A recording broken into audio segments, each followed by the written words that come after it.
Welcome back to Slices of Life, where I read to you bite-sized gems of classic world literature. The English tradition, for one, has produced many great writers, Shakespeare, Dr. Johnson, and the rest. But quite possibly the funniest of them all is P.G. Wodehouse. I myself have recently discovered his exceptional comic skill after reading several of his Blandings Castle stories. In fact, today's story is an entry from one of his collections, Blandings Castle and Elsewhere. As can be expected from Wodehouse, it is full of farcical elements, gross misunderstandings, absurd situations, and memorable, bumbling characters that tend to remind one of Peter Sellers in the Pink Panther movies. Now, without much more ado about nothing, let's get on with the story. The Custody of the Pumpkin by P.G. Wodehouse. The morning sunshine descended like an amber shower bath on Blandings Castle, lighting up with a heartening glow its ivied walls, its rolling parks, its gardens, outhouses, and messuages, and such of its inhabitants as chanced at the moment to be taking the air. It fell on green lawns and wide terraces, on noble trees and bright flower beds. It fell on the baggy trouser seat of Angus McCallister, head gardener to the 9th Earl of Emsworth, as he bent with dour Scottish determination to pluck a slug from its reverie beneath the leaf of a lettuce. It fell on the white flannels of the Honourable Freddie Threepwood, Lord Emsworth's second son, hurrying across the water meadows. It also fell on Lord Emsworth himself, and on Beach, his faithful butler. They were standing on the turret above the west wing, the former with his eye to a powerful telescope, the latter holding the hat which he had been sent to fetch. "Beach," said Lord Emsworth. "My lord, I've been swindled. This dashed thing doesn't work. Your lordship cannot see clearly." "I can't see at all, dash it. It's all black." The butler was an observant man. "Perhaps if I were to remove the cap at the extremity of the instrument, my lord, more satisfactory results might be obtained." "Eh? Cap? Is there a cap?" "So there is. Take it off, Beach." "Very good, my lord." "Ah." There was satisfaction in Lord Emsworth's voice. He twiddled and adjusted, and the satisfaction deepened. "Yes, that's better. That's capital." "Beach, I can see a cow." "Indeed, my lord. Down in the water meadows. Remarkable. Might be 2 yards away." "All right, Beach. Shan't warn you any longer. Your hat, my lord." "Put it on my head." "Very good, my lord." The butler, this kindly act performed, withdrew. Lord Emsworth continued gazing at the cow. The 9th Earl of Emsworth was a fluffy-minded and amiable old gentleman with a fondness for new toys. Although the main interest of his life was his garden, he was always ready to try a sideline. And the latest of these sidelines was this telescope of his, ordered from London in a burst of enthusiasm, consequent upon the reading of an article on astronomy in a monthly magazine. It had been placed in position on the previous evening. What was now in progress was its trial trip. Presently, the cow's audience appeal began to wane. It was a fine cow, as cows go, but, like so many cows, it lacked sustained dramatic interest. Surfeited after a while by the spectacle of it chewing the cud and staring glassily at nothing, Lord Emsworth decided to swivel the apparatus round in the hope of picking up something a trifle more sensational. And he was just about to do so, when, into the range of his vision, there came the Honourable Freddie. White and shining, he tripped along over the turf like a Theocritan shepherd hastening to keep an appointment with a nymph, and a sudden frown marred the serenity of Lord Emsworth's brow. He generally frowned when he saw Freddie, for with the passage of the years that youth had become more and more of a problem to an anxious father.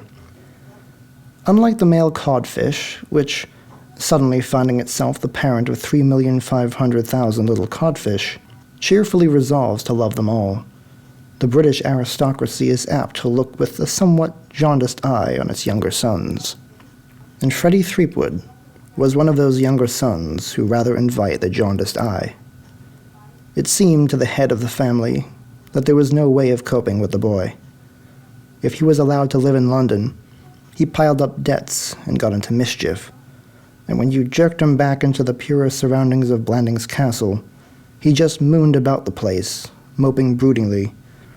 Hamlet's society at Elsinore must have had much the same effect on a stepfather as did that of Freddie Threepwood at Blanding's on Lord Emsworth.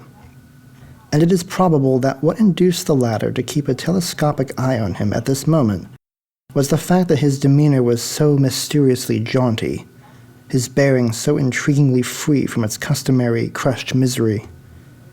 Some inner voice whispered to Lord Emsworth that this smiling, prancing youth was up to no good and would bear watching. The inner voice was absolutely correct. Within 30 seconds, its case had been proved up to the hilt. Scarcely had his lordship had time to wish, as he invariably wished on seeing his offspring, that Freddie had been something entirely different in manners, morals, and appearance, and had been the son of somebody else living a considerable distance away, when out of a small spinney near the end of the meadow there bounded a girl. And Freddie, after a cautious glance over his shoulder, immediately proceeded to fold this female in a warm embrace. Lord Emsworth had seen enough. He tottered away from the telescope, a shattered man. One of his favorite dreams was of some nice, eligible girl, belonging to a good family and possessing a bit of money of her own, coming along some day and taking Freddie off his hands. But that inner voice, more confident now than ever, told him that this was not she. Freddie would not sneak off in this furtive fashion to meet eligible girls, nor could he imagine any eligible girl in her right senses rushing into Freddie's arms in that enthusiastic way. No, there was only one explanation. In the cloistral seclusion of Blandings, far from the metropolis with all its conveniences for that sort of thing, Freddie had managed to get himself entangled. Seething with anguish and fury, Lord Emsworth hurried down the stairs and out onto the terrace. Here he prowled like an elderly leopard waiting for feeding time, until in due season there was a flicker of white among the trees that flanked the drive and a cheerful whistling announced the culprit's approach. It was with a sour and hostile eye that Lord Emsworth watched his son draw near. He adjusted his pince-nez, and with their assistance was able to perceive that a fatuous smile of self-satisfaction illumined the young man's face, giving him the appearance of a beaming sheep. In the young man's buttonhole there shone a nosegay of simple meadow flowers, which, as he walked, he patted from time to time with a loving hand. "Frederick!" bellowed his lordship. The villain of the piece halted abruptly. Sunk in a roseate trance, he had not observed his father. But such was the sunniness of his mood that even this encounter could not damp him. He gamboled happily up. "Hello, governor," he caroled. He searched in his mind for a pleasant topic of conversation, always a matter of some little difficulty on these occasions. "Lovely day, what?" His lordship was not to be diverted into a discussion of the weather. He drew a step nearer, looking like the man who smothered the young princes in the tower. "Frederick," he demanded, "who was that girl?" The Honorable Freddie started convulsively. He appeared to be swallowing with difficulty something large and jagged. "A girl," he quavered. "Girl? Girl, governor. That girl I saw you kissing 10 minutes ago down in the water meadows." "Oh," said the Honorable Freddie. He paused. "Oh, He paused again. Yes, I've been meaning to tell you about that, Governor." "You have you?" "Oh, perfectly correct, you know. Oh, yes, indeed. Almost absolutely correcto. Nothing fishy, I mean to say, or anything like that. She's my fiancée." A sharp howl escaped Lord Emsworth. as if one of the bees humming in the lavender beds had taken time off to sting him in the neck. "Who is she?" he boomed. "Who is this woman?" "Her name's Donaldson." "Who is she?" "Aggie Donaldson. Aggie short for Niagara. Her people spent their honeymoon at the falls, she tells me. She's American and all that. Rummy names they give kids in America," proceeded Freddie with hollow chattiness. "I mean to say, Niagara, I ask you, who is she?" "She's most awfully bright, you know. Full of beans. You'll love her." "Who is she?" "And can play the saxophone." "Who," demanded Lord Emsworth for the 6th time, "is she? And where did you meet her?" Freddie coughed. The information he perceived could no longer be withheld, and he was keenly alive to the fact that it scarcely fell into the class of tidings of great joy. "Well, as a matter of fact, Governor, she's a sort of cousin of Angus McCallister's. She's come over to England for a visit, don't you know, and is staying with the old boy. That's how I happened to run across her." Lord Emsworth's eyes bulged and he gargled faintly. He had had many unpleasant visions of his son's future, but they had never included one of him walking down the aisle with a sort of cousin of his head gardener. "Oh," he said. "Oh, indeed?" "That's the strength of it, Governor." Lord Emsworth threw his arms up as if calling on heaven to witness the good man's persecution, and shot off along the terrace at a rapid trot. Having ranged the grounds for some minutes, he ran his quarry to earth at the entrance to the yew alley. The head gardener turned at the sound of his footsteps. He was a sturdy man of medium height, with eyebrows that would have fitted a bigger forehead. These, added to a red and wiry beard, gave him a formidable and uncompromising expression. Honesty, Angus McCallister's face had in full measure, and also intelligence, but it was a bit short on sweetness and light. "McCallister," said his lordship, plunging without preamble into the matter of his discourse, "that girl, you must send her away." A look of bewilderment clouded such of Mr. McCallister's features as were not concealed behind his beard and eyebrows. "Girl? That girl who is staying with you. She must go." "Go where?" Lord Emsworth was not in the mood to be finicky about details. "Anywhere," he said. "I won't have her a day longer." "Why?" inquired Mr. McCallister, who liked to thresh these things out. "Never mind why. You must send her away immediately." Mr. McCallister mentioned an insuperable objection. "She's paying me £2 a week," he said simply. Lord Emsworth did not grind his teeth, for he was not given to that form of displaying emotion. But he leaped some 10 inches into the air and dropped his pince-nez. And, though normally a fair-minded and reasonable man, well aware that modern earls must think twice before pulling the feudal stuff on their employees, he took on the forthright truculence of a large landowner, of the early Norman period ticking off a serf. "Listen, McCallister. Listen to me. Either you send that girl away today, or you can go yourself. I mean it." A curious expression came into Angus McCallister's face, always accepting the occupied territories. It was the look of a man who has not forgotten Bannockburn, a man conscious of belonging to the country of William Wallace and Robert the Bruce. He made Scotch noises at the back of his throat. "Your lordship will accept my notice," he said with formal dignity. "I'll pay you a month's wages in lieu of notice, and you will leave this afternoon," retorted Lord Emsworth with spirit. Said Mr. McCallister.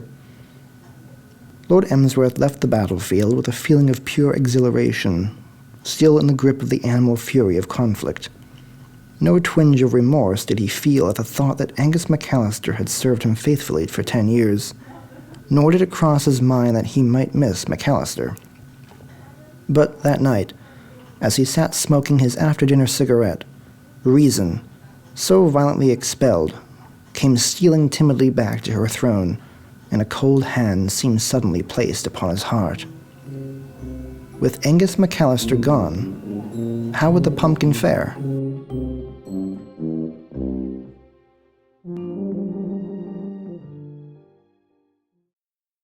The importance of this pumpkin in the Earl of Emsworth's life requires, perhaps, a word of explanation. Every ancient family in England has some little gap in its scroll of honor, and that of Lord Emsworth was no exception. For generations back, his ancestors had been doing notable deeds. They had sent out from Blandings Castle statesmen and warriors, governors and leaders of the people, but they had not, in the opinion of the present holder of the title, achieved a full hand. However splendid the family record might appear at first sight, the fact remained that no Earl of Emsworth had ever won a first prize for pumpkins at the Shrewsbury show. For roses, yes. For tulips, true. For spring onions, granted. But not for pumpkins. And Lord Emsworth felt it deeply. For many a summer past, he had been striving indefatigably to remove this blot on the family escutcheon, only to see his hopes go tumbling down. But this year, at last, victory had seemed in sight. For there had been vouchsafed to Blandings a competitor of such amazing parts that his lordship, who had watched it grow practically from a pip, could not envisage failure. Surely, he told himself as he gazed on its golden roundness, even Sir Gregory Parslow of Matchingham Hall, winner for 3 successive years, would never be able to produce anything to challenge this superb vegetable. And it was the supreme pumpkin whose welfare he feared he had jeopardized by dismissing Angus McCallister. For Angus was its official trainer. He understood the pumpkin. Indeed, in his reserved Scottish way, he even seemed to love it. With Angus gone, what would the harvest be? Such were the meditations of Lord Emsworth as he reviewed the position of affairs. And though, as the days went by, he tried to tell himself that Angus McCallister was not the only man in the world who understood pumpkins, and that he had every confidence, the most complete and unswerving confidence, in Robert Barker, recently Angus's second-in-command, now promoted to the post of head gardener and custodian of the Blandings Hope. He knew that this was but shallow bravado. When you are a pumpkin owner with a big winner in your stable, you judge men by hard standards, and every day it became plainer that Robert Barker was only a makeshift. Within a week, Lord Emsworth was pining for Angus McCallister. It might be purely imagination, but to his excited fancy, the pumpkin seemed to be pining for Angus too. It appeared to be drooping and losing weight. Lord Emsworth could not rid himself of the horrible idea that it was shrinking, and on the 10th night after McCallister's departure, he dreamed a strange dream. He had gone with King George to show His Gracious Majesty the pumpkin, promising him the treat of a lifetime, and when they arrived, there in the corner of the frame was a shriveled thing the size of a pea. He woke, sweating, with his sovereign's disappointed screams ringing in his ears, and pride gave its last quiver and collapsed. To reinstate Angus would be a surrender, but it must be done. "Beach," he said that morning at breakfast, "do you happen to have McCallister's address?" "Yes, your lordship," replied the butler. "He is in London, residing at number 11 Buxton Crescent." Buxton Crescent. Never heard of it. "It is, I fancy, your lordship, a boarding-house or some such establishment off the Cromwell Road. McCallister was accustomed to make it his headquarters whenever he visited the metropolis on account of its handiness for Kensington Gardens." "He liked," said Beach with respectful reproach, for Angus had been a friend of his for 9 years, "to be near the flowers, your lordship." 2 telegrams, passing through it in the course of the next 12 hours, caused some gossip at the post office of the little town of Market Blandings. The first ran, "McCallister, 11 Buxton Crescent, Cromwell Road, London. Return immediately. Signed Emsworth." The second, "Lord Emsworth, Blandings Castle, Shropshire. I will not. Signed McCallister." Lord Emsworth had one of those minds capable of accommodating but one thought at a time, if that, and the possibility that Angus McCallister might decline to return had not occurred to him. It was difficult to adjust himself to this new problem, but he managed it at last. Before nightfall, he had made up his mind. Robert Barker, that broken reed, could remain in charge for another day or so, and meanwhile he would go up to London and engage a real head gardener, the finest head gardener that money could buy.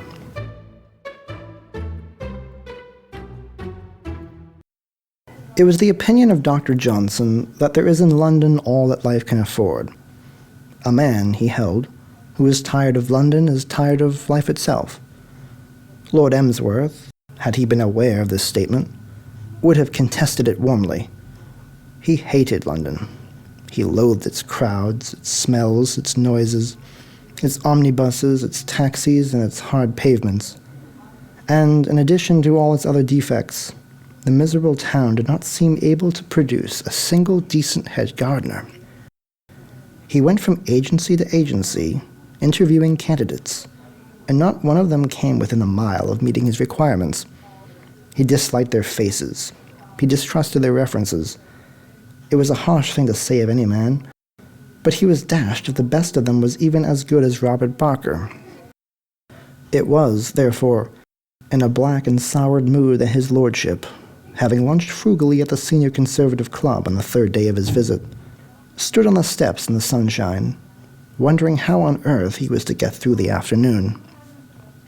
He had spent the morning rejecting head gardeners, and the next batch was not due until the morrow.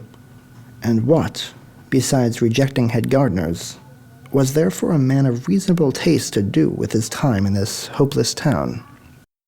And then there came into his mind a remark which Beach the butler had made at the breakfast table about flowers in Kensington Gardens. He could go to Kensington Gardens and look at the flowers. He was about to hail a taxicab from the rank down the street when there suddenly emerged from the Hotel Magnificent over the way a young man.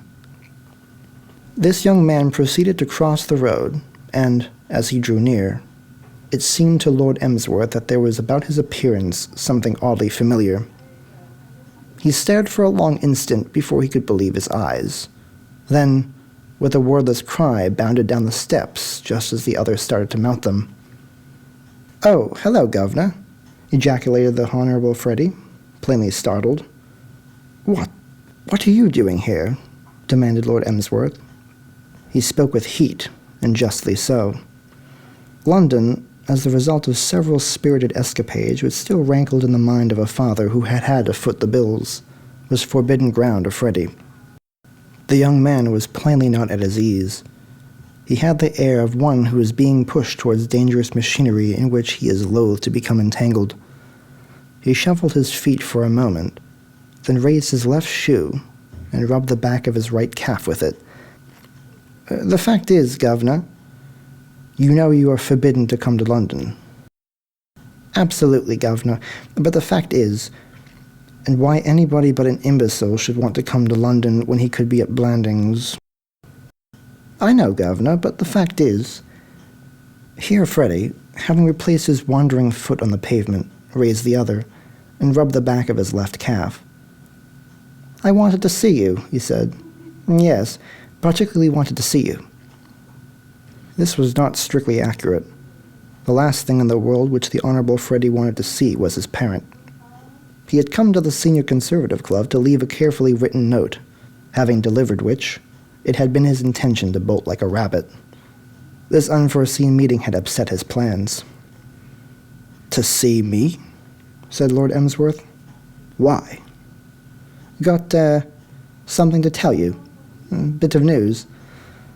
I trust it is of sufficient importance to justify your coming to London against my express wishes." Oh, yes. Rather. It's dashed important. Yes, not to put too fine a point on it. Most dashed important. I say, Governor, are you in a fairly good form to stand a bit of a shock?" A ghastly thought rushed into Lord Emsworth's mind. Freddie's mysterious arrival, his strange manner, his odd hesitation and uneasiness.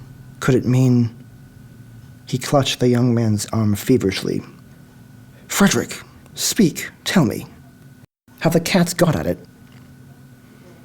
It was a fixed idea of Lord Emsworth, which no argument would have induced him to abandon, that cats had the power to work some dreadful mischief on his pumpkin, and were continually lying in wait for the opportunity of doing so, and his behavior on the occasion when one of the fast sporting set from the stables, wandering into the kitchen garden and finding him gazing at the Blandings' Hope, had rubbed itself sociably against his leg, lingered long in that animal's memory. Freddie stared. Cats? Why? Where? Which? What cats? Frederick, is anything wrong with the pumpkin?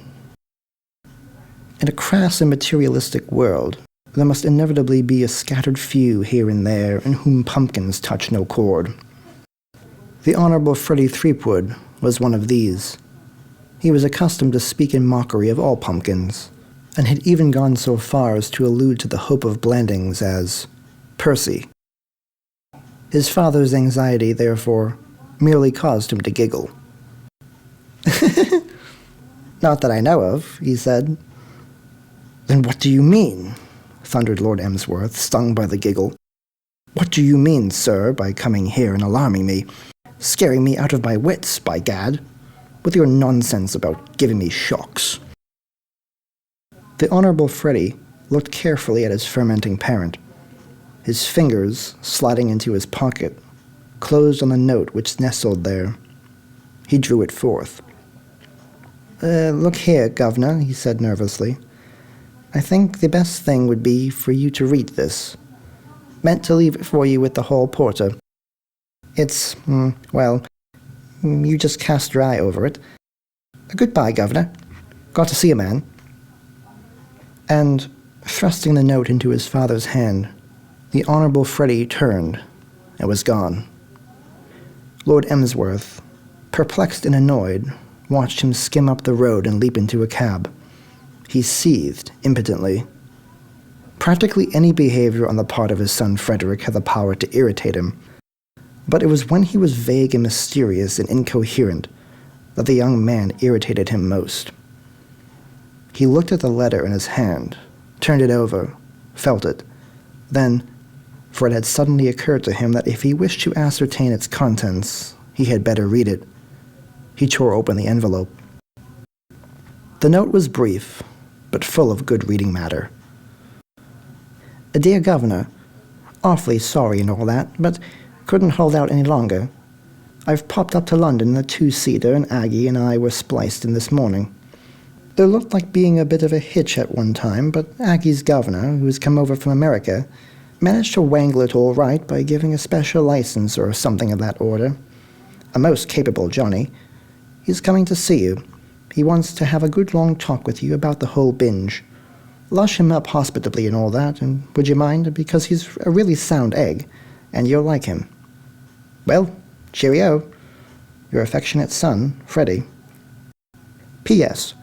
You won't mind if I freeze on to the two-seater for the nonce, what? It may come in useful for the honeymoon. The Senior Conservative Club is a solid and massive building, but as Lord Emsworth raised his eyes dumbly from the perusal of this letter, it seemed to him that it was performing a kind of whirling dance. The whole of the immediate neighborhood, indeed, appeared to be shimmering in the middle of a thick mist. He was profoundly stirred. It is not too much to say that he was shaken to the core of his being. No father enjoys being flouted and defied by his own son. Nor is it reasonable to expect a man to take a cheery view of life who is faced with the prospect of supporting for the remainder of his years a younger son, a younger son's wife, and possibly younger grandchildren. For an appreciable space of time, he stood in the middle of the pavement, rooted to the spot. Passers-by bumped into him, or grumbly made detours to avoid a collision. Dogs sniffed at his ankles. Seedy-looking individuals tried to arrest his attention in order to speak of their financial affairs. Lord Emsworth heeded none of them. He remained where he was, gaping like a fish, until suddenly his faculties seemed to return to him. An imperative need for flowers and green trees swept upon Lord Emsworth. The noise of the traffic and the heat of the sun on the stone pavement were afflicting him like a nightmare. He signaled energetically to a passing cab. "Kensington Gardens," he said, and sank back on the cushioned seat.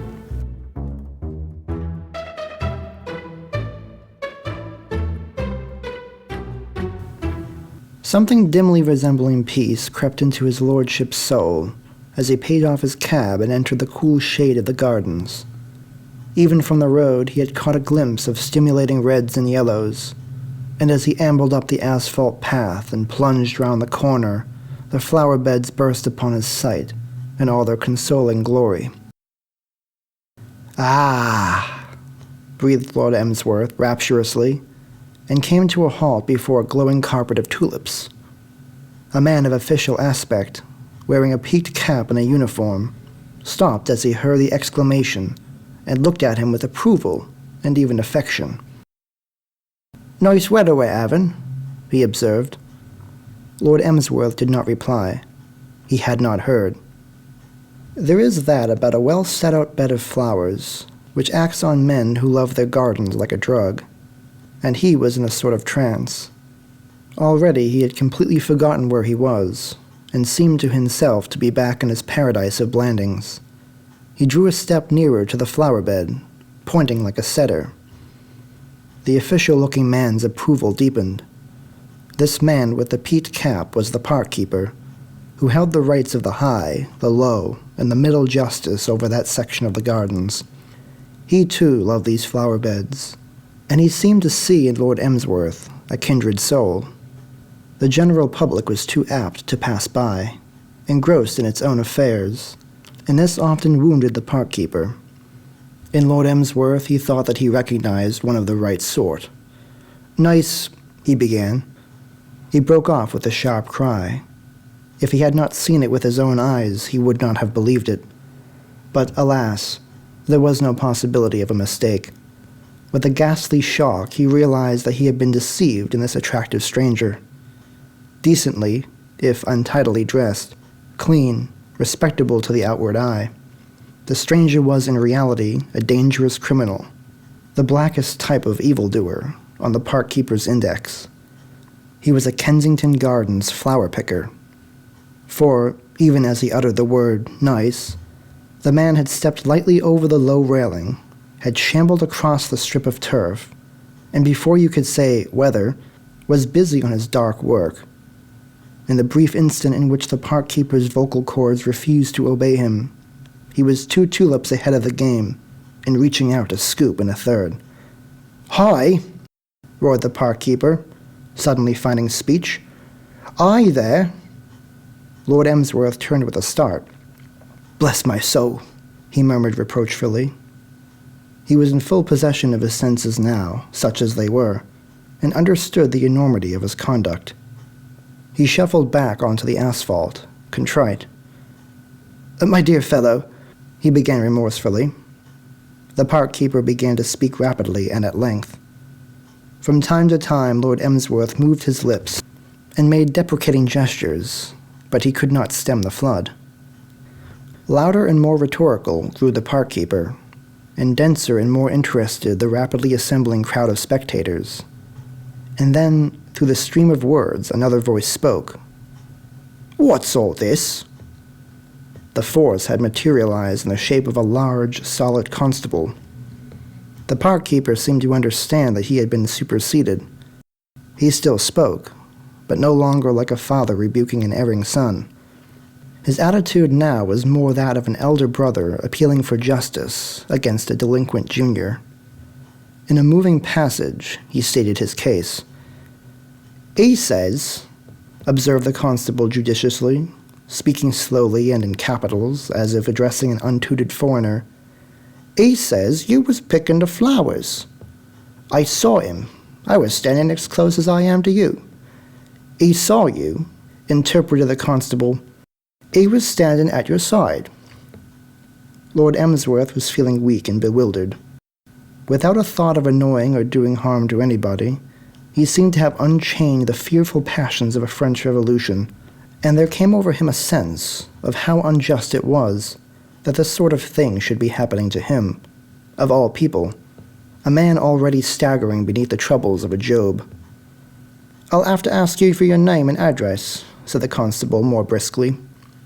A stubby pencil popped for an instant into his stern mouth and hovered, well and truly moistened, over the virgin page of his notebook, that dreadful notebook before which taxi drivers shrink and hardened bus conductors quail.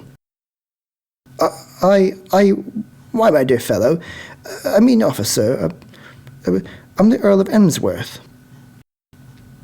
Much has been written of the psychology of crowds, designed to show how extraordinary and inexplicable it is, but most of such writing is exaggeration.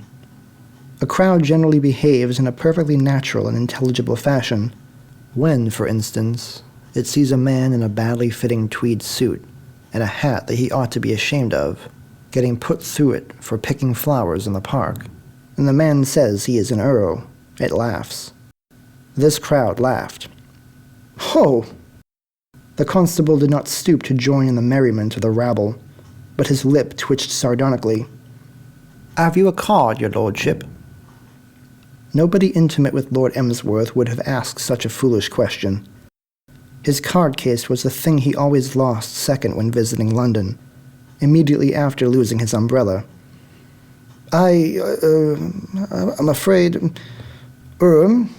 said the constable, and the crowd uttered another happy, hyena-like laugh, so intensely galling that his lordship raised his bowed head, and found enough spirit to cast an indignant glance. And, as he did so, the hunted look faded from his eyes. "McCallister!" he cried. Two new arrivals had just joined the throng, and, being of rugged and knobbly physique, had already showed themselves through to the ringside seats. One was a tall, handsome, smooth-faced gentleman of authoritative appearance, who, if he had not worn rimless glasses, would have looked like a Roman emperor. The other was a shorter, sturdier man with a bristly red beard. "McCallister," moaned his lordship piteously. "McCallister, my dear fellow, do please tell this man who I am." A lesser man than Angus McCallister might have seen in Lord Emsworth's predicament merely a judgment. A man of little magnanimity would have felt that here was where he got a bit of his own back. Not so the splendid Glaswegian. "Aye," he said, "yon's Lord Emsworth." "Who are you?" inquired the constable searchingly. "I used to be head gardener at the castle." "Exactly," bleated Lord Emsworth. "Precisely. My head gardener." The constable was shaken. Lord Emsworth might not look like an earl, but there was no getting away from the fact that Angus McCallister was supremely head gardener-esque. A staunch admirer of the aristocracy, the constable perceived that zeal had caused him to make a bit of a bloomer. In this crisis, however, he comported himself with masterly tact. He scowled blackly upon the interested throng. "Pass along there, please, pass along," he commanded austerely. "Ought to know better than block up a public thoroughfare like this. Pass along." He moved off, shepherding the crowd before him. The Roman emperor with the rimless glasses advanced upon Lord Emsworth, extending a large hand. "Pleased to meet you at last," he said. "My name is Donaldson, Lord Emsworth."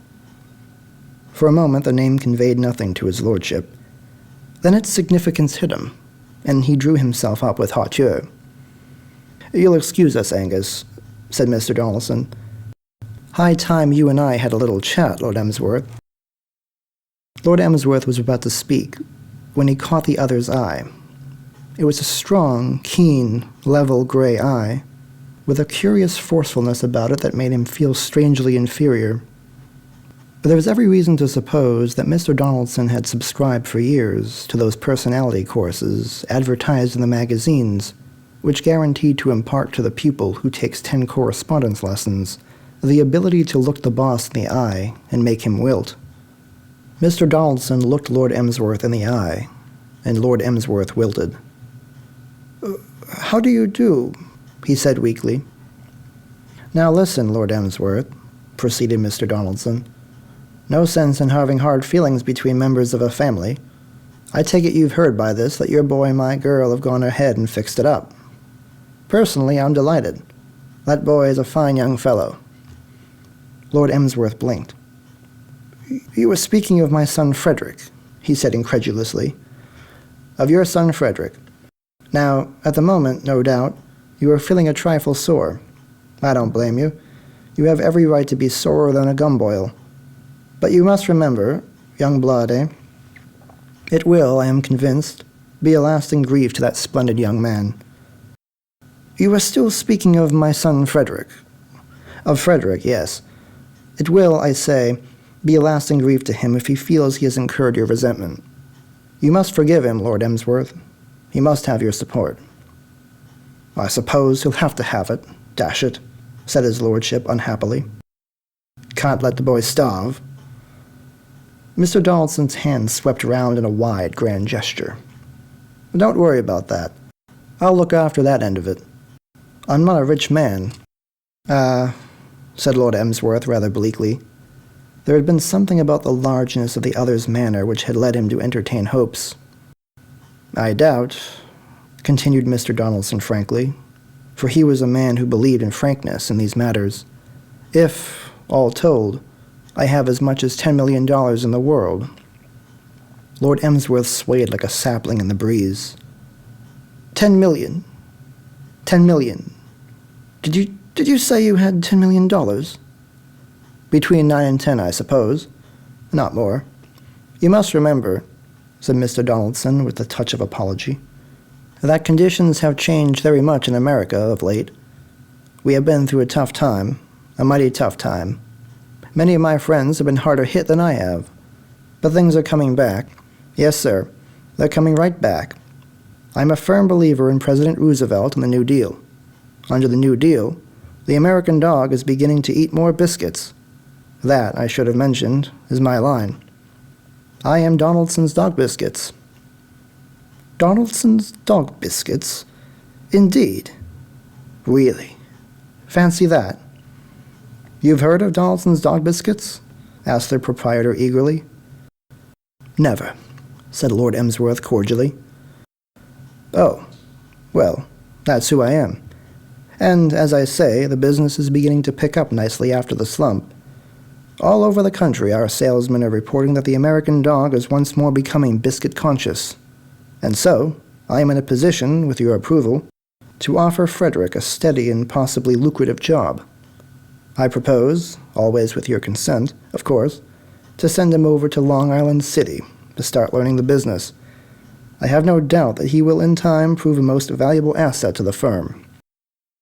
Lord Emsworth could conceive of no way in which Freddie could be of value to a dog biscuit firm, except possibly as a taster, but he refrained from damping the other's enthusiasm by saying so.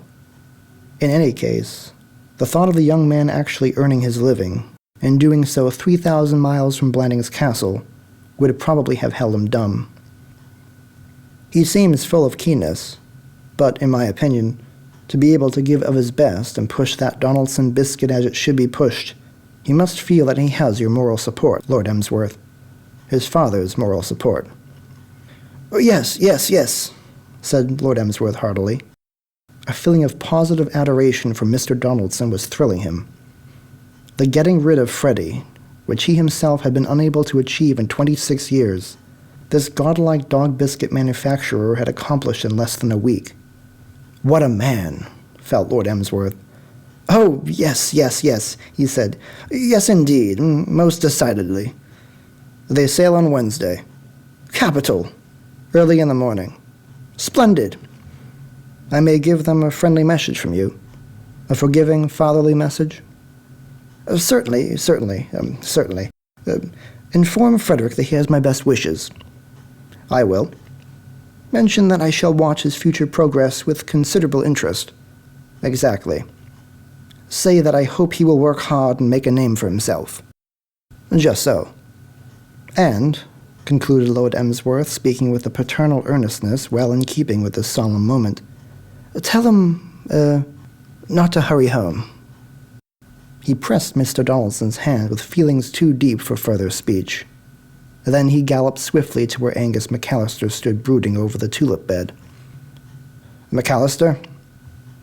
The head gardener's beard waggled grimly. He looked at his late employer with cold eyes. It is never difficult to distinguish between a Scotsman with a grievance and a ray of sunshine, and Lord Emsworth, gazing upon the dour man, was able to see at a glance into which category Angus McCallister fell. His tongue seemed to cleave to his palate, but he forced himself to speak. "McCallister, I wish... I wonder...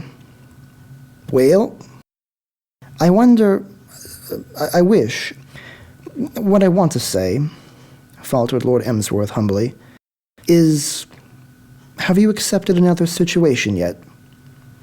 "I'm considering twa." "Come back to me," pleaded his lordship, his voice breaking. "Robert Barker is more than useless. Come back to me." Angus McCallister gazed woodenly at the tulips. "Ah, well," he said at length. "You will?" cried Lord Emsworth joyfully. "Splendid! Capital! Excellent! I didn't say I would." "I thought you said I will," said his lordship, dashed. "I didna say I will. I said I will," said Mr. McCallister stiffly. "Meaning maybe I might, maybe not."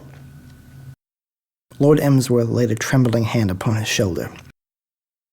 "McCallister, I will raise your salary." The beard twitched. "Dash it, I'll double it." The eyebrows flickered. "McCallister, Angus," said Lord Emsworth in a low voice, "come back. The pumpkin needs you." In an age of rush and hurry like that of today, an age in which there are innumerable calls on the time of everyone, it is possible that here and there throughout the ranks of those who have read this chronicle, there may be one or two who for various reasons found themselves unable to attend the last agricultural show at Shrewsbury. For these, a few words must be added. Sir Gregory Parslow of Matchingham Hall was there, of course, but it would not have escaped the notice of a close observer that his mien lacked something of the haughty arrogance which had characterized it in other years. From time to time, as he paced the tent devoted to the exhibition of vegetables, he might have been seen to bite his lip, and his eye had something of that brooding look which Napoleon's must have worn at Waterloo. But there was the right stuff in Sir Gregory. He was a gentleman and a sportsman. In the Parslow tradition there was nothing small or mean. Halfway down the tent he stopped, and with a quick, manly gesture thrust out his hand. "Congratulate you, Emsworth," he said huskily. Lord Emsworth looked up with a start. He had been deep in his thoughts. "Eh? Oh, thanks. Thanks, my dear fellow. Thanks. Thank you very much." He hesitated. Can't both win, eh?" Sir Gregory puzzled it out and saw that he was right. "No," he said. "No. See what you mean. Can't both win. No getting round that." He nodded and walked on, with who knows what vultures gnawing at his broad bosom. And Lord Emsworth, with Angus McCallister, who had been a silent, beard-waggling witness of the scene, at his side, turned once more to stare reverently at that which lay on the strawy bottom of one of the largest packing cases ever seen in Shrewsbury town. A card had been attached to the exterior of the packing case. It bore the simple legend, "Pumpkins, first prize."